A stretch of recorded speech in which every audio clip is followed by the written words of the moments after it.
귀한 성들과 그리고 우리 성도 여러분들, 교회를 오늘까지 섬겨온 모든 일에 계시는 하나님께 먼저 감사드리고 본교회 수고하시는 종들과 여러 성도님께 진심으로 감사를 드리고 축하를 드립니다. 아멘. 오늘 말씀을 통해서 여러분들과 함께 나눌 은혜의 말씀은 만물의 마지막 때 잘 사는 길. 제목이 괜찮죠? 아멘. 괜찮아요? 네. 베드로 사도는 약 한 64년경에 이 말씀을 썼습니다. 지금으로 1950 정확히 따지면 6년 정도가 됐겠죠. 그때 하나님 감동 가운데 만물의 마지막 때 그때 하나님을 섬기고 다니는 사람들이 어떻게 살아야 잘 살 것이냐. 이것을 이미 1950년 전에 사도 베드로는 만물의 마지막 때를 내다보시며 성도들에게 권면한 말씀입니다. 우리가 만물의 마지막 때는 정말 언제인가. 요즘 할아버지들이 한국 처녀들이 K-POP 춤을 추는 걸 보면 세상이 다 됐어 가지고 그 틀린 말이 아닙니다. 세상이 다 됐어 하고 시간을 치고 계시록 2, 3장에 우리 공부하시면서 잘 들으시길 바랍니다. 계시록 2, 3장에 에서더도 사도나 7교회가 나옵니다. 처음교회가 에베소 교회였는데 에베소 교회는 굉장한 뜨거운 믿음이 있고 굉장한 신령한 믿음이 있고 사랑의 역사가 대단했던 교회입니다. 그러나 시간이 오르고 세월이 지나 라오디아 교회는 중반에 있는 교회 다 말씀드리는 시간이 많습니다. 라오디아 교회는 민중을 기쁘게 하는 교회 그리고 사람을 기쁘게 하는 민주주의 형식의 교회가 될 것이다. 일곱 교회 시대가 되는데 마지막 라오디아 교회와 같은 말씀의 교회가 그렇게 될 것이다. 시대상으로 본 말세 때를 말씀을 드려본 것입니다. 정말 교회가 세속에 물들지 아니하고 세상과 같이 하지 않는다고 하지만 21세기를 달려가고 있는 오늘의 우리 종교의 모습을 보면 세속을 많이 깊이 파고 들어가고 있습니다. 그리고 세상과 더불어 같이 많이 깊이 들어가고 있습니다. 이것을 우리가 생각할 적에 각 교회를 살펴보면 어느 교회든지 진리를 중심해서 다 우를 정하는 것이 아니라 민주주의식으로 합니다. 그랬다가는 저 사람 떨어지고 이랬다면 교회가 불리한데 어디까지나 민주주의 진리로 따라가는 교회가 많지 않은 때가 말씀의 때라는 겁니다. 교회 시대로 따져보면 그것이 라오디가 교회가 되는데 그 말씀의 교회가 그렇게 된 것이다. 이것을 사도 요한의 반모섬에서 보고 일곱 교회를 통해서 교회 시대상을 말씀해 주신 것입니다. 마태는 마태 24장에 마지막 때가 되게 되면 재난이 시작이 되는데 그 재난이 시작이 되는 원인은 먼저는 종교의 타락이다. 그리고 그로 인한 전쟁, 그로 인한 기근, 그로 인한 사망 이와 같은 재난이 시작되거든 너희는 좀 말세 중 말세가 이룩한 것을 알아라. 사도 요한은 일곱 교회를 통해서도 말세 때를 말씀하셨지만 계시록 6장에는 인봉한 책을 떼자고 사도님이 깊이 울고 있을 적에 그 인봉한 인을 떼시면서 흰말시대, 붉은말시대, 검은말시대, 황색말시대를 넷을 떼고 있습니다. 계시록을 공부하시는 분들 다 아시기 때문에 여기에 대한 자세한 설명은 하지 않겠습니다. 그것이 전 3년반 때에 있을 일이다. 백말시대요, 홍말대, 검은말대, 청색말대 이것을 우리 교우들이 말씀을 통해서 이것을 각 교회 담임 목사들을 통해서 잘 아셔야 합니다. 그것을 이 시간에 다 말씀을 드릴 수는 없습니다. 계시록 16장에는 첫째 나팔을 불고, 둘째 나팔을 불고, 셋째 나팔을 불고, 넷째 나팔을 부는데 재난이 시작되에 신말시대는 천 나팔을 부는 자와 같다. 그것을 아시면 됩니다. 첫째, 둘째, 셋째, 넷째. 인을 뜰 적에 세븐 홈을 불 적에 세븐 볼을 뜰 적에 16장에는 대접을 땅에, 둘째 대접을 바다에, 셋째 대접을 강물에, 넷째 대접을 태와 달에 쏟음에 말할 수 없는 천지지변의 이상이 올 것이다. 말씀 이때를 사도 요한은 분별해서 우리에게 말씀을 해주셨는데, 이 마지막 말세가 되게 되면 사랑이 식어지고 불법이 성하는 마태이 24장 16절에 기록된 말씀입니다. 사랑이 식어지고 불법이 성하는 그런 시대가 될 것이다.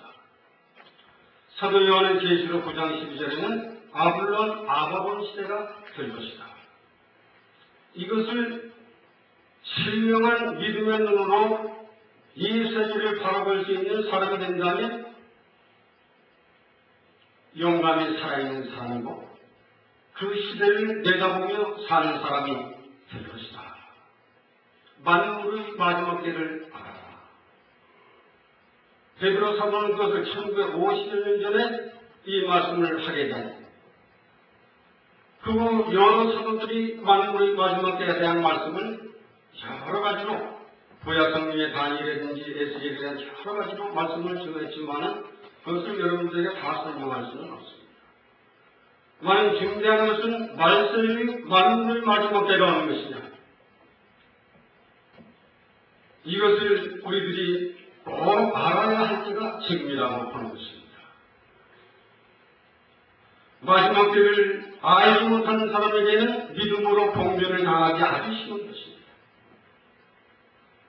그러므로 하나님께서는 일찍부터 하나님의 사람들을 통해서 신앙의 사람들아, 하나님은 창조의 때가 있고 구원의 때가 있고 심판의 때가 있고 영원의 때가 있다.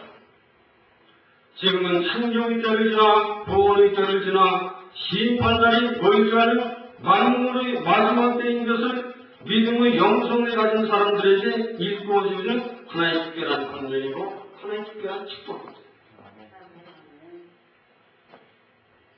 오늘 우리가 이 세대에 살면서 흐리멍텅한 사람들에게는 신앙적인 큰 혼란이 옵니다. 아무런 변화를 교회에서나 사회에서나 세상에서나 가져다 줄 수는 없습니다. 만물의 마지막 때를 아는 사람은 오늘 베드로전서에 기록한 것처럼 정신을 차리고 근신하여 기도하는 사람이어야 하는 것이다. 이것을 오늘 우리에게 말하는 것입니다. 오늘 기도하는 사람들이 많이 있지만 기도하지 않는 사람이 더 많다는 것입니다. 언제 만물의 마지막 때가 되면 인자가 올 때 너희의 믿음을 보이느냐. 에베소 교회가 다 해이해진 것처럼 신앙의 사람들이 다 해이해졌어요. 다 다리가 빠졌습니다. 다 민주주의 형식으로 그저 교회만 아무 의미 없이 지나가면 된다. 그런 형태로 가는 것이 만물의 마지막 때의 삶이라고 하는 것을 우리가 알죠. 오늘 본문에서 사도 베드로는 참 인생들을 사랑하고 사랑하신 그 하나님은 베드로 사도를 통해서 신앙의 사람들아, 만물의 마지막 때 흐리멍텅하게 살아서는 안 된다. 내 생각, 내 방법대로 살아서는 거기는 아무런 하나님의 도우심의 손길이 없다. 이제는 무엇인가? 만물의 마지막 때를 도달하고 있고 눈이 열려있는 영성의 사람들아, 이제는 정신을 차립시다. 따라할까요? 정신을 차리고 기도합시다. 쉬운 것이 아닙니다. 나는 우리 교회 1년 12달 365일 하루도 빠지지 않고 기도에 동참해주는 분들을 내 믿음의 귀한 동지로 알고 깊게 생각하고 있습니다. 괴로우나 눈이 오나 비가 오나 몸이 아프나 괴로우나 더우나 슬프나 오직 내 아버지의 집을 내 아버지의 집으로 알고 이른 새벽 찾아나와 기도하고 돌아가는 그 모습, 그 사람은 분명 정신 차린 사람의 함정이 아닌 사람입니다. 정말로 만물의 마지막에 기도하는 사람들이 적다고 하는 것입니다. 그저 수평상 지나가면 되는 것으로 알고 있는 것이 오늘의 우리의 현실입니다. 많은 믿음으로 엎드려 있는 사람은 결단코 기도를 쉬거나 중지하거나 게을리하거나 그러지는 않습니다. 그래서 오늘은 서포로네 하는 말을 썼습니다. 서포로네.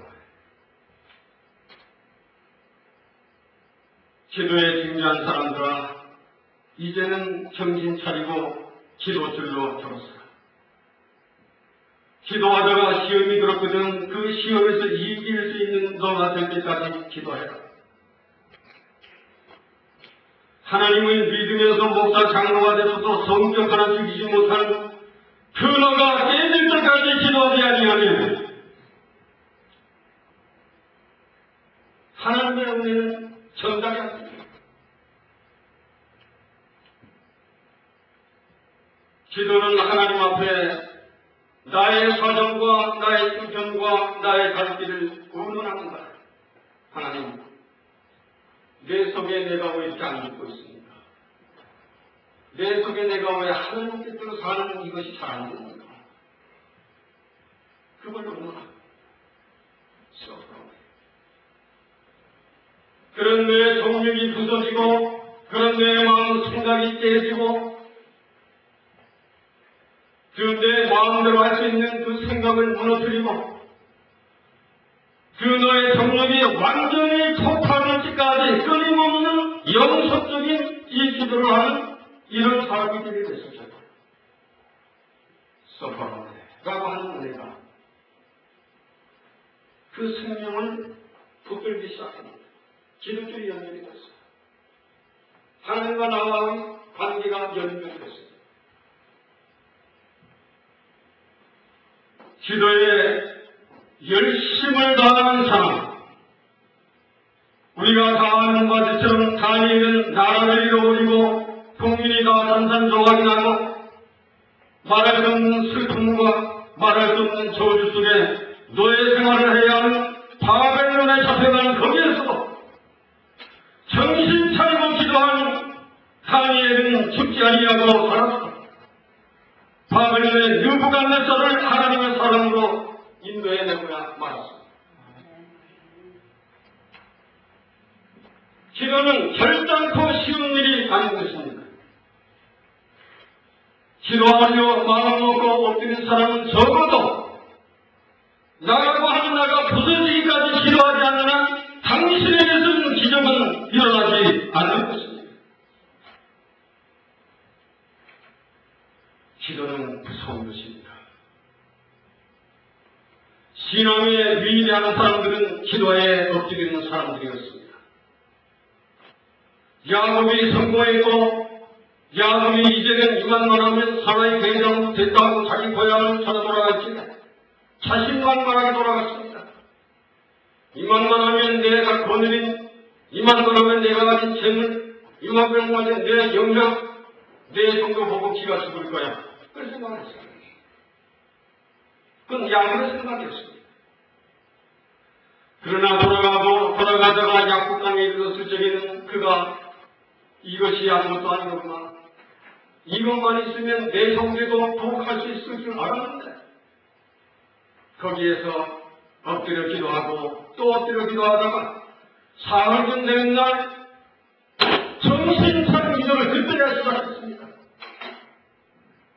누군가가 찾아왔을 때는 콕 들었습니다. 너 하나 내가 가겠다 할 적에 나의 이 문제를 해결해 주지 않으면 결단코 놓을 수가 없습니다. 하나님 믿음을 살리고 우리 영성을 살리고 죽었던 나를 새 사람 만들고 기도에 힘쓰는 사람, 하늘의 신령한 보화를 캐내는 능력이 있다는 것입니다. 해보시겠어요? 해보시겠습니까? 얘들은 교회가 되면 와신든 교회로 그렇죠. 우리 홍 목사님이 반대하지는 않을 겁니다. 반대하시면 부려드리고 없어요. 지도처가 없다고 하는 것이 아닙니다. 여러분들의 열심이 없다는 것입니다. 하나님은 그 사람이 엎드려서 기도하고 노력하고 힘쓰고 씨름한 것만큼 그 사람에게 은혜를 주십니다. 일하는 것만큼 하나님이 반드시 주십니다. 정신 차리고 기도하면 예드림 교회는 우리 홍 목사님이 막 기도하신 것처럼 이 목사님이 기도하신 것처럼 기적이 일어납니다. 근신하라 했습니다. 근신하여 기도하라. 거기는 네펜이라고 하는 원어를 썼습니다. 네펜. 자숙하라는 말이죠. 신앙의 사람들이 믿음이 좋다고 하는 사람들이지만 어떤 일과 사건이 일어나게 되면 아주 흥분하고 격동하고 어찌할 바를 모르는 이런 정신을 다 부수고 없어질 때까지 좀 네펜 자숙해라. 자숙하는 것은 바로 기도하는 것이다. 이처럼 베드로는 만물의 마지막 때에 돈을 많이 벌어야 잘 산다. 돈 필요한 겁니다. 나는 돈보다 더 귀한 것은 정신 차리고 근신하여 기도하게 되면 돈 많이 가진 사람보다 더 든든하고 더 힘을 줘. 어디 가든지 자신있게 걸어갈 수 있는 이 능력을 가지게 되는 것이 정신 차리고 기도하는 사람에게 하나님께서는 주셔서 만물의 마지막 때에 소돔과 고모라에 망하더라도 너만은 내가 살 길을 열어줄게. 어서 소환성으로 피하라. 기도는 무서운 능력을 기르고 힘을 가지며 지혜를 캐낸다. 그리고 자기를 정복시키는 것은 기도. 이것이 있을 적에 예드림 교회는 반드시 일어날 줄로 믿습니다. 두 번째 드리고 싶은 말씀은 오늘 본문에 보니까 무엇보다도 열심으로 사랑해라 그랬습니다. 열심으로 사랑해라. 그래서 액타네스라고 하는 원어를 썼습니다. 열심으로 사랑해라.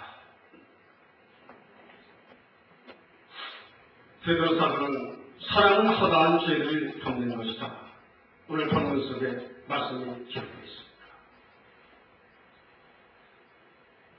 요한일서 5장에 보면 예수께서 그리스도이심을 믿는 자마다 하나님께서 만나 그를 믿는 자마다 세상을 이기고 그 계명을 지키는 자마다 다 승리하는 사람이 된다. 요한일서 5장에 기록한 말씀입니다. 이 열심으로 사랑한다고 하는 이것이 참 쉬운 일이 아닙니다. 원어적인 해석은 예수 그리스도의 사랑을 아느냐 그 사랑을 아는 사람이라면 쉬지 말고 사랑해라. 그 사람이 나를 배신하든 그 사람을 나를 미워하든 그 사람이 나를 저주하든 너는 여전히 하나님의 마음으로 하나님의 은혜를 받은 것만큼 그 사람에게 최선을 다해서 사랑을 쏟아주어라. 그런 뜻이 엑스펜스라고 하는 원어의 뜻입니다. 쉬워요? 어려운 겁니다. 100m 달리는 선수가 최선을 다해서 달려가듯이 예수 그리스도의 은혜를 받아 십자되고 권사되고 장로되고 목사된 사람은 최선을 다해서 이해해주고 최선을 다해서 살려주고 최선을 다해서 용서해주고 이해해주고 다독거려주고 너의 최선을 다해서 나의 사랑을 다 쏟아주고 사랑에 통했어요. 열심으로 사랑하는 말이 바로 그런 말입니다. 하나님께서 세상을 사랑하사 독생자를 세상을 사랑하사 이처럼 사랑하사 독생자를 주신 것처럼 예수님이 이 땅에 오셔서 죄인된 우리를 위해 자신의 생명과 피를 들여서 속죄의 기쁨으로 헌신하신 이 일로 말미암아 우리에게 생명의 길을 내시고 구원을 주신 것처럼 교회에 나와서 은혜를 받고 하나님을 섬기는 적어도 장로 목사들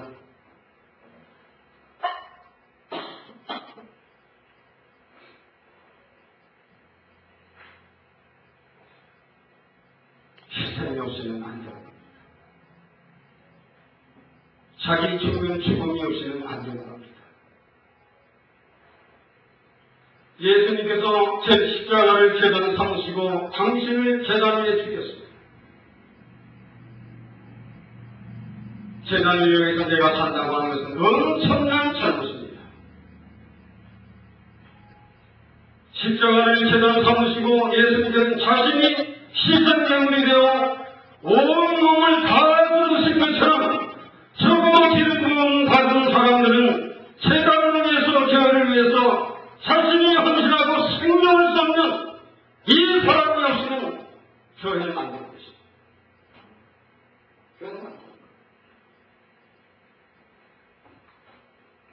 무엇보다도 핵심으로 사랑해라. 쉬운 것은 객관이지만 이 길을 걸어서 이 길이 이기고 나니 그때부터는 쉽습니다. 이기고 나면 그때부터는 구약시대로 말한다면 여호와의 도가 되고 신약시대로는 야고보서 1장의 믿음의 도가 되고 시편 128장의 하나님의 도가 되고 적어도 장로 목사들은 믿음의 도를 가진 그릇이 되어야 합니다. 믿음의 도를 담은 그릇, 귀에 있는 그릇. 서로 열심으로 사랑을 하면 만물의 마지막 때가 되더라도 너는 내가 살려줄게. 나는 내가 너를 어디 가든지 살릴게. 환난이 일어나든 전쟁이 일어나든 내가 너를 살려줄 것이다. 정말 지금은 만물의 마지막 때라고 하는 것을 모르면 안 되는 시대를 우리가 맞이했습니다.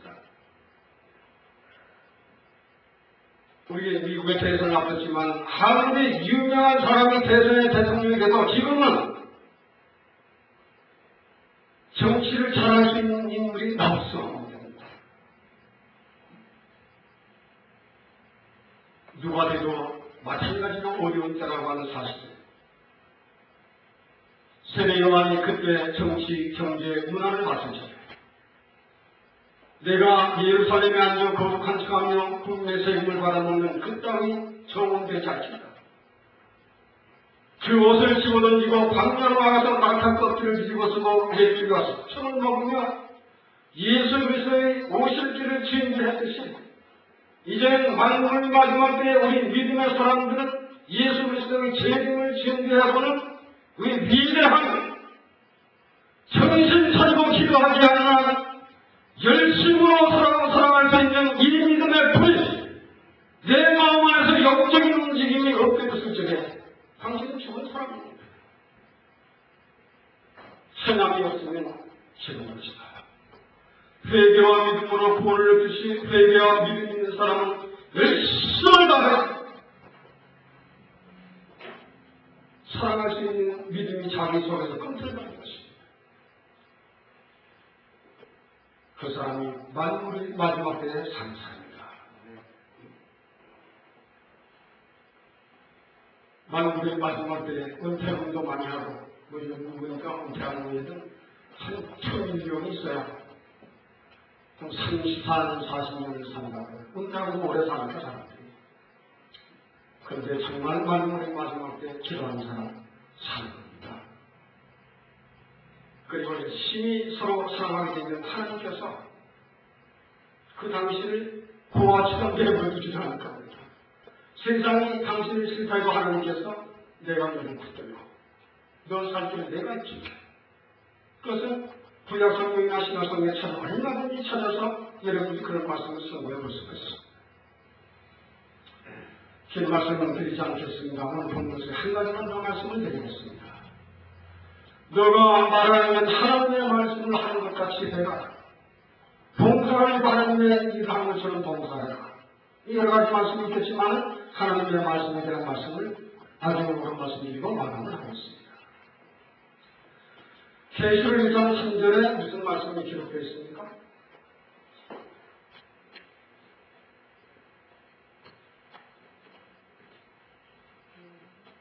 이 예언의 말씀을 읽는 자와 듣는 자들과 그 가운데 기록하는 것을 지키는 자들이 크게 하세요. 복이 있나니 때가 가까이 옵니다. 만물의 마지막 때에도 잘 사는 길은 하나님의 말씀을 읽고 읽는 자리가 있는 거다.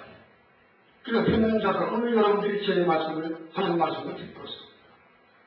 그 들은 말씀을 나도 그렇게 살아야지 하고 지키는 자들이 복을 받는다. 말씀 그 사람들이 살다. 우리 마음에 우리들이 처음 목사가 될 적에는 우리 최종원 목사님께서 성경 100권 읽지 아니하면 목사 안수 안 하겠다고 하셨어요. 난 그 말씀이 너무 생각할 때마다 고맙고 그 말씀을 생각할 때마다 정말로 귀한 종 마지막에 해주신 하나님의 크다. 나도 침례교단에서 일했던 사람이거든요.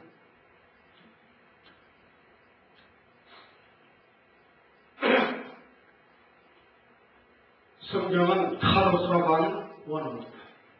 우리 특히 신학 박사님이 말하시기 때문에 제가 말씀을 성경은 이 목사는 틀렸으라고 그랬어요. 하나님이 저자이기 때문에 하나님의 거룩한 글입니다. 성경이 하나님의 저자가 되시고 이 성경은 하나님의 거룩한 글입니다. 그것이 성경입니다. 사도 요한은 하나님 감동 가운데 이 예언된 말씀을 읽는 자, 듣는 자들, 지키는 자들이 복이 있다 했으니 요한계시록에 말씀사에 사는 길은 이 책을 읽고 듣고 지키는 자들이 말세로 산다는 것입니다.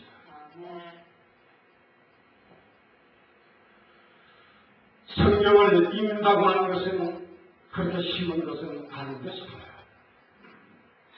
그런데 기도에 힘쓰는 사람이 되고 사랑에 열심을 다해 사는 사람은 이 책을 보도록 되어 있습니다. 이 책을 읽도록 되어 있어요. 왜? 만물의 마지막 때를 살아가자 하는 말을 하나님은 어떻게 말씀하셨는가 궁금하잖아요? 궁금해요. 진짜 마지막 말씀 어떻게 설명하셨는가? 영어도 찾아보고 구약도 찾아보고 신약도 찾아보고 읽어요. 하나님의 말씀을 읽지 아니하면 여러분들이 중생의 은혜를 가졌다 해도 변화하는 것이 하나도 없습니다. 중생하였다 해도 하나님의 말씀을 읽지 않는 사람에게는 절대로 변화가 없도록 되어 있습니다. 어디까지나 목사가 되고 장로가 됐을 때 육체의 사람입니다. 그러나 중생의 은혜를 얻고 기도에 힘쓰며 열심을 다해서 우리도 하나님을 사랑하고 내 이웃을 내 몸처럼 사랑하는 원수가 드리고 목마르적에도 먹을 것을 갖다 줄 수 있는 그 신앙의 사람은 이것이 나를 살게 하게 됩니다. 나를 다른 사람으로 살아갈 수 있도록 길을 인도하시기 때문에 나를 가장 훌륭하고 가장 하나님도 기뻐하시고 사람도 기뻐할 수 있고 나도 살아갈 수 있게 사는 것은 이 성경입니다. 근데 참 말씀들을 잘합니다. 잘합니다. 말씀을 읽지 않는 저처럼 목사들 표현하는 절대 없습니다. 그 사람 어디까지나 인간입니다. 그 사람 어디까지나 인간적입니다. 그러나 말씀을 10번 읽고 100번 읽은 사람을 상대해보면 100번 읽은 사람이 훨씬 낫습니다. 왜? 읽었기 때문에 낫습니다. 똑같은 사람이지만은 중절과 고절을 써놓으면 대화를 통해 보면 고절이 훨씬 낫습니다. 사람적으로 말한다. 고절을 접한 사람하고 대절 접한 대절한 사람이 실력은 없더라도 훨씬 낫습니다. 태학이는 사례를 다녔기 때문에 그런 것이죠. 성경을 100번 읽은 사람과 500쪽 한 사람하고 차이는 굉장합니다. 굉장합니다. 성경을 읽으면 그 사람이 참 복받은 사람. 성경을 읽으면 그 당신이 그 교회의 가장 아름다운 일꾼이 됩니다. 그 사람이 교회의 일꾼이 되기 시작합니다. 왜? 알기 때문에. 몰랐을 적에는 목사에게도 장로에게도 직원에도 반말하고 반응하지만 성경을 읽고 깨닫게 됐을 적에는 오직 한 일은 봉사와 헌신과 충성 외에는 할 일이 없어요. 성경을 많이 읽으면 우리는 지금 우리 후대로는 성경 100번 읽어야 목사한다는 그 자체가 없어졌어요.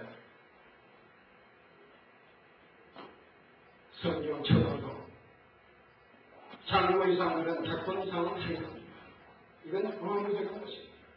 100쪽 이상 하면 그러면 성경을 잘 아느냐? 저도 경험을 해야 돼. 100쪽 이상 하는 거 많이 합니다. 그러나 아는 사람보다 100쪽을 했기 때문에 훨씬 100번 이 사람도 많습니다. 정말로 성경은 우리를 다른 사람을 만들어가고 신앙의 인격을 성장시키고 그 사람의 믿음 발판을 든든하게 만들어줍니다. 성경은 영어서 1장 8절에 보면 내 마음에 성경이 있고 내 말에 성경이 있고 내 행위에 성경이 있으면 너는 만사가 형성한 축복을 걷게 될 것이다. 그런데 사람들이 일 열심히 하면서 성경을 아닙니까? 만사가 형성하는 이것보다 더 좋은 게 어디 있습니까? 정말 한번 해보시기 바랍니다. 마태의 4장에는 성령을 읽는 사람은 모든 시련과 시험을 다 이겨낼 수 있는 능력이 내 속에 있습니다. 오늘 많은 신앙의 사람들이 교회 나와서 시험받고 시련을 받아 교회를 떠나는 사람, 이 얼마나 불쌍하고 그 얼마나 가증한 인생들이냐. 교회는 그 사람을 알죠. 얼마나 가슴 아파하는지 그걸 알아요. 목사들이 목회하다가 한 사람이 떠날 적에 그것만큼 성취 있는 게 없어요. 그것만큼 심한 충격이 성취입니다. 그러나 그 사람들이 어디 가서든지 언젠가 성경을 읽게 되면 그 사람이 알고 돌아오게 됩니다. 나는 우리 최정원 목사님이 한 가지 간증하신 걸 한마디만 더 소개하겠습니다. 인천에서 집회를 마치고 돌아갔을 때 비가 엄청나게 쏟아졌다고 합니다.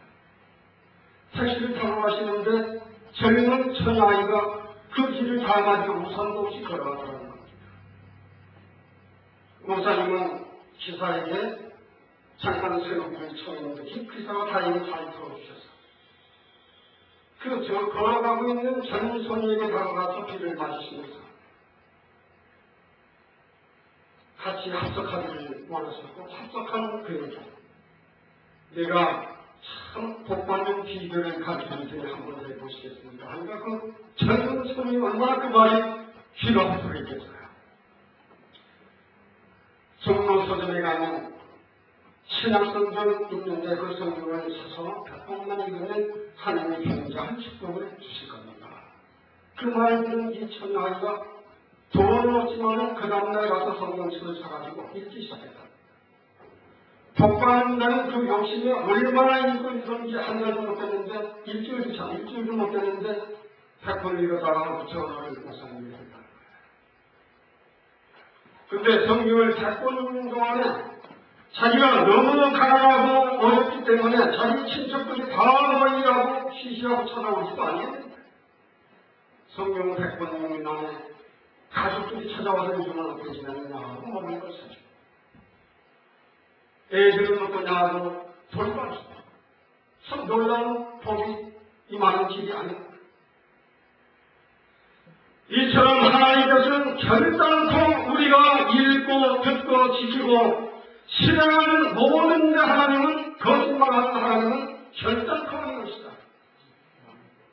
그 하나님은 우리가 믿고 의뢰하고 하라는 대로 하면 복을 주시고 하라고 했는데도 하라고 했는데도 하지 아니하게 됐을 적에는 당신은 시험 가운데 당신은 하나님의 일을 할 줄도 모르면서 방치하는 이런 넌센스를 범하시고 있는 것이 오늘 21세기의 각형의 현상이었습니다. 왜 그러니까? 기도가 끊겼습니다. 왜 그럴까? 사람이 식었습니다. 왜 그럴까? 말씀은 멀리 했습니다. 그러나 분명 우리 가운데도 그런 것이 있다면 내일부터 나도 기도에 힘쓴 사람이 되자. 기도에 힘쓰면 돈보다도 더 힘이 나는 거예요. 기도에 열심을 다해서 사랑의 생활을 실현했더니 더 좋은 길이 열린다는 거예요. 열심을 다하고 이제는 말씀을 읽고 도의 젖을 먹고 살았더니 정말 기적이 일어납니다. 정말 기적이 일어나요. 병 들었던 몸은 다 떨어져 나갑니다. 지긋지긋하던 가난이 다 떨어져 나갑니다. 지긋지긋 건강치 못한 영들이 회복되기 시작합니다. 이런 것을 힘이 정말로 체험할 수 있는 길은 힘써서 기도하는 사람이 되면 열심을 다해서 사랑을 하는 기도하는 사람이 되면 열심을 다해 말씀을 선고할 줄 아는 신앙의 사람이 되면 너는 만물의 마지막 때가 되더라도 잘 사는 길이 열린다. 이 축복이 세상에 그리고 오늘 모여있는 여러분들에게 계십니다. 예수님